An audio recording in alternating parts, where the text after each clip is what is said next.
Big ബോസിലെ Jasmine Gabri എന്നിവരുടെ പ്രണയത്തിന് ഒരു തിരശ്ശീല വീണ് കഴിഞ്ഞിരുന്നു. അതിനുശേഷം സിജോ, ശ്രീതു എന്നിവരുടെ പ്രണയത്തിനും ഒരു അവസാനമുണ്ടായി.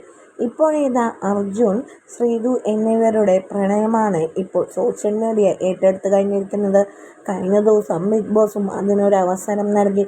ഇപ്പോഴിതാ ശ്രീതു ഇന്നലെ കിടന്നിരുന്നത് അർജുൻ്റെ കൂടെയായിരുന്നു. പിന്നെ ശ്രീതു അവിടെ നിന്ന് അർജുനെ പ്ലേയിങ് കിസ് കൊടുക്കുന്നതും ഇപ്പോൾ സോഷ്യൽ മീഡിയയിൽ വൈറലായി മാറിയിട്ടുണ്ട്. ഇതേപോലെ തന്നെ അർജുൻ ശ്രീതുവിനെ പ്ലേയിങ് കിസ് കൊടുത്തിരുന്നു. ഒരു ദിവസം ആദ്യമായി ഹാപ്പി ബർത്ത്ഡേ വിഷ് ചെയ്തത് ശ്രീതു ആയിരുന്നു. അന്ന് അർജുൻ ശ്രീതുവിനും പ്ലേയിങ് കിസ് നൽകിയിരുന്നു. ഇപ്പോൾ ശ്രീതുവും തിരിച്ചു നൽകിയിരിക്കുന്നു. ഇവരുടെ കോംബോ അങ്ങ് ഏറ്റെടുത്ത് കഴിഞ്ഞിരിക്കുകയാണ് മലയാളികൾ. എന്തായാലും സിജോൻ്റെ തിരിച്ചുവരവ് കാത്തിരിക്കുകയാണ് ബാക്കിയുള്ള എല്ലാ സുഹൃത്തുക്കളും. ബിഗ് ബോസിൻ്റെ ഉള്ളിലെ സംഭവവികാസമായ കാര്യങ്ങളെല്ലാം വളരെയധികം ദുഃഖപ്പെടുത്തുന്നതാണ്. സിജോൻ്റെ തിരിച്ചുവരവിനായി നമുക്ക് പ്രാർത്ഥിക്കാം. ശ്രീതു, അർജുൻ എന്നിവരുടെ കോംബോ ക്രിയേറ്റ് ചെയ്യാൻ ബിഗ് ബോസും കഷ്ടപ്പെടുന്നുണ്ട്. എന്തായാലും കാത്തിരിക്കാം.